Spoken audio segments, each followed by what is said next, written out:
Orang tua yang berduka setelah mengetahui bayi mereka tewas akibat keracunan obat batuk.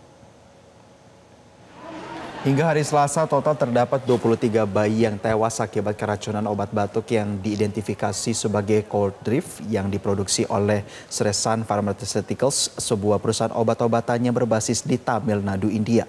Rekaman yang diambil pada hari Selasa memperlihatkan bangsal rumah sakit dipenuhi oleh orang tua dan anak-anak yang menunggu perawatan sementara, yang lain berkumpul di luar rumah sakit untuk menunggu giliran mereka. Analisis laboratorium mengungkapkan bahwa obat tersebut terkontaminasi dietilen glikol yang merupakan pelarut industri beracun yang umum digunakan dalam kemasan anti beku. Konsentrasi DEG dalam sirup tersebut dilaporkan mencapai 45 hingga 48%, hampir 500 kali lipat dari batas yang diizinkan.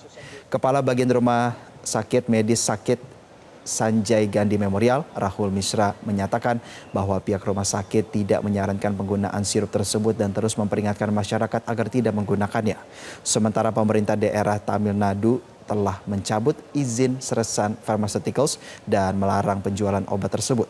Selain itu, polisi telah menangkap pemilik perusahaan pembuatnya, S. Raganathan, untuk dimintai keterangan lebih lanjut.